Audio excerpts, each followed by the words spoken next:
So hello everyone. So let's start my report. So let's talk about what is a group think. Group think. Do group hinder or assist a good decision? In a work group, team spirit is a good for morale and boosts productivity. And a shared group identity motivate people to persist on a project.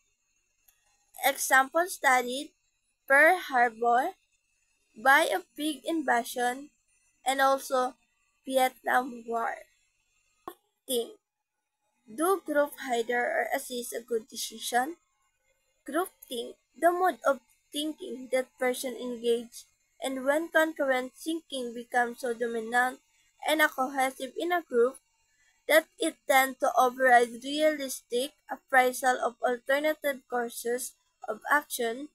Janice 1971. Ang groupthink ay isang konsepto sa psikolohiya na tumutukoy sa pagkakaroon ng mga grupo ng mga pag-unawa at pagkakapit sa mga desisyon na hindi na kailangan sumailalim sa kritikal na pag-iisip at pag-aralan. Ito ay maaaring magdulot ng mga maling desisyon at pagkakamali. Mga katangian ng groupthink. Pagiging cohesive ng grupo. Pagkaroon ng mga leader na otoritaryo. Pagkaroon ng mga miyembro na may takot sa pag-aalangan ng desisyon. Hindi pagpapahalaga sa mga alternatibong solusyon. Mga epekto ng groupthink. Maling desisyon. Pagkakamali sa pagplano. Hindi pagpapahalaga sa mga boses ng mga tao na nagbibigay ng ideya, pagkakaroon ng conflict sa loob ng grupo, hindi pagpapahalaga sa mga pag-aaral at pag-iisip. Ang mga halimbawa ng groupthink ay Pearl Harbor.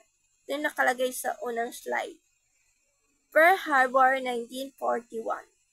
Hindi nagkaroon ng sapat na paghahanda ang mga Amerikano sa pag-atake ng mga Hapon. Bay of Pigs Invasion 1961. Nabigo ang pag-atake ng mga rebelde na tinustusan ng Amerika laban sa rehimen ni Fidel Castro sa Cuba. Vietnam War 1955-1975. Hindi nagkaroon ng sapat na paghanda ang mga Amerikano sa pag-atake ng mga Hapon sa Pearl Harbor. Mga paraan upang maiwasan ang isang groupthink. Pagpapahalaga sa mga boses ng mga pag-aalangan ng mga taong nagbibigay ng ideya. Pagpaplano ng mga alternatibong solusyon or mga positive na solusyon. Pagpapahalaga sa pag-aaral at pag-iisip kung ano nga ba yung sasabihin. Pagkakaroon ng leader na bukas sa mga ideya ng kanyang mga kasamahan. Ang groupthink ay isang uri ng pag-iisip na nagdudulot ng mga maling desisyon dahil sa pagkaroon ng mga pag-unawa at pagkapit sa mga desisyon na kailangan sumailalim pa sa isang kritikal. Gaya nga ng sinabi ko nung una, ay kritikal na pag-iisip ang kailangan. So, according to Janice, siya ay nag-identify ng 8 sintomas ng groupthink na maaaring ipangkat sa 3 kategorya. Pagkakataon sa pag-aral, pagkakasara sa mga pag-aaral, at pagkapit sa mga desisyon. Overestimation of the group might and right. Illusion of invulnerability. Ang grupo ay naniniwala na sila ay hindi maaaring magkamali o magdusa ng mga pagkakamali nila. Unquestioned belief in the group morality. Ito naman yung grupo na naniniwala na ang kanilang mga desisyon ay moral at laging tama, kahit na walang sapat na pag-aaral. Pagkakasara sa mga pag-aaral. So, ito yung closed-mindedness, realization. Ang grupo ay gumagawa ng mga dahilan upang ipagtanggol ang kanilang desisyon kahit naman alam nila na ito ay mali. Stereotype view of opponent. Ang grupo ay may mga nakikitang mga kalaban o mga grupo na may mga pagkakaiba sa kanila. Ito yung iniisip nila na ang kalaban nila is may mali agad. Ganon. So, pagkapit sa mga desisyon, ito yung pressure toward conformity or direct pressure on dissenter. Ang mga miyembro ng grupo na may mga pag-aalangan ay pinipilit na sumasang-ayon sa mga desisyon. Self-censorship.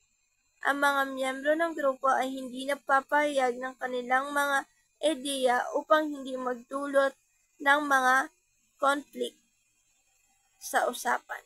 So, illusion of unanimity. Ang grupo ay naniniwala na lahat ng miyembro ay sumasang-ayon sa kanilang desisyon. Ito naman yung naniniwala sila na kapag nagsalita ka ay agree sila agad.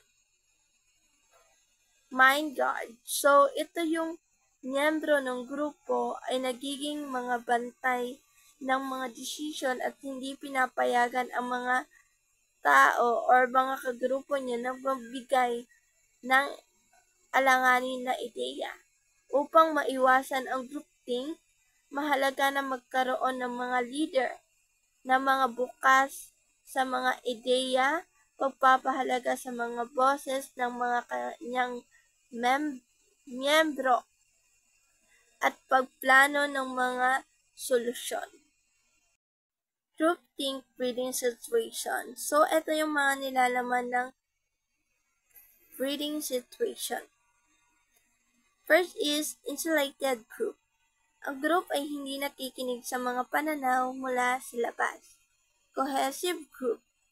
Ang group ay napapakaisa kaya hindi nagpapahayag ng mga ideya. Walang appraisal procedure.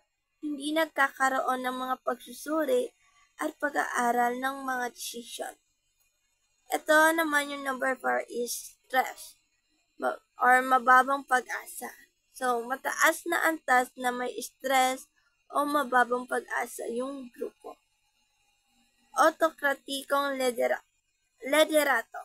So, ito yung leader na diktador at hindi nakikinig sa mga pananaw ng iba. So, yung number 5, ito yung leader na ayaw niya nang pakinggan yung sasabihin ng kagrupo niya or ng member niya. So, ayun guys, natapos na natin banggitin yung mga part ng think breeding situation. So, proceed tayo sa groupthink symptoms. So, sa groupthink symptoms, karamihan dito ay nabanggit ko na kanina. So, magbanggit lang tayo ulit ng iilang naka-indicate dito. First is feeling invulnerable. So, nabanggit ko din siya kanina. Ito yung naniniwala ang grupo na hindi maaaring magkamali o magtusa sa kanilang pagkakamali. So, ito yung grupo na may paninindigan na kahit kailan hindi sila magkakamali. Attitude, no? Ayaw nila i-admit na may mali sila. So, next is paniniwala sa moralidad ng grupo. So, nabanggit ko din siya kanina. Ito yung believe in a group morality. So, ito yung grupo na naniniwala na ang kanilang mga desisyon ay laging moral. So, yun yung kanilang iniisip. So, halos dito is kasame lang sa symptoms of groupthink na nabanggit ko. So, let's proceed about defective decision making. So, ang defective decision making ay may mga ilang halimbawa. So, ang defective decision making ay mga pagkakamali sa paggawa ng decision. So, hindi kompletong pagsasaya sa mga layunin ng kanilang topic o alternatibong ideya. So, Meron din siyang pag-ignore sa mga panganib na pwedeng mangyari sa kanilang grupo. So, ini-ignore niya na lang yan. Parang wala na siyang pakialam. Next is hindi sapat na paghanap ng informasyon. Then, hindi pag-aaral ng mabuti sa kanilang mga topic at hindi nag-e-explore ng ideya sa kanyang kagrupo. Next topic is about preventing of groupthink. So, narito mga rekomendasyon ni Irving Janis upang maiwasan ang groupthink. First is be impartial. Kailangan yung leader walang kinikilingan. Lahat pakinggan niya, hindi siya maging bias. Hindi lang isang miyembro niya yung pakikinggan niya. Kailangan makinig din siya sa iba niya pang kagrupo. Next is hikayatin ang kritikal na pag-aaral. Pagkakaroon ng mga subgroup upang magkaroon ng iba't ibang pananaw at pagkakaisa muli upang talakayin ang mga ideya. Next is tanggapin ang mga pagpuna mula sa mga outside na mga tao or hindi sa kagrupo nila na opinion. Magkaroon ng second chance meeting before implementing a call a second chance meeting. Next is pagplano ng mga alternatibong solusyon. Pagpapahalaga sa mga boses ng kanyang mga kagrupo. Pagpapahalaga ng pag-aaral at pag-iisip. Sa paggawa ng mga desisyon, mahalaga na magkaroon ng proseso na nagpapahalaga sa mga pag-aaral, pag-iisip at mga iba't ibang pananaw. Group problem solving. Here are 3 ways to enhance a group brainstorming. Number 1 is combination of a group and solitary brainstorming. Magkaroon ng mga individual na brainstorming bago pumasok sa kanilang kagrupo. Next is written interaction.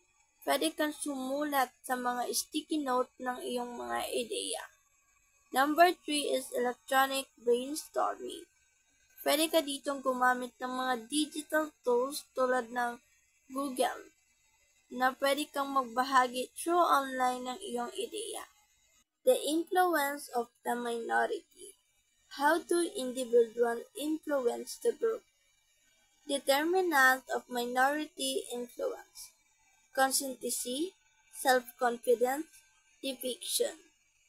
Ang impluwensya ng mga minorya sa isang grupo ay maaaring mag-iba-iba depende sa mga sumusunod na kadahilanan. First is yung consciency or konsistensya. Ang mga miyembro ng minorya ay dapat magkaroon ng konsistensya sa kanilang mga pananaw at gawin. Next is kailangan mo ng self-confidence. Kailangan may tiwala ka sa iyong sarili. Next is about depiction. Ang mga miyembro ay kailangan dapat nagpapakita ng pagkapit sa kanilang mga pananaw kahit sila ay mag-isa. Mga paraan upang mas maimpluwensyahan ang mga minorya. So, kailangan magpakita ng mga alternatibong pananaw, pagpapakita ng mga bagong informasyon, at kailangan nang papakita ka ng kritikal na pag-aaral. So, ang mga epekto nito ay ang pagbabago sa mga desisyon ng grupo, pagkakaroon ng mga iba't ibang pananaw, pagkakaroon ng mga magandang solusyon. My last topic is about is a leadership minority influencer. Ang leader ay maaaring magamit bilang isang minority influencer sa pamamagitan ng pag-motivate o paggabay sa kanyang kagrupo. Ito yung tinatawag na task leadership, pagtutok sa mga layunin at mga gawain at pagpapakita ng mga estratehiya at mga plano. Next is social leadership. Ito naman yung pagbuo ng mga relasyon sa kagrupo, pagpapakita ng pag-unawa at pagtitiwala sa kanyang kagrupo, at pagpapakita ng pagkakaisa at pagtutulungan. Next is transformational leadership. Ito yung pagbabago at pagpapakita ng mga bisyon na nagpapakita ng mga bagong ideya at pagpapakita ng bagong plano. Kailangan dito is yung leader ay kailangan maging open sa lahat. So, that's all. Thank you.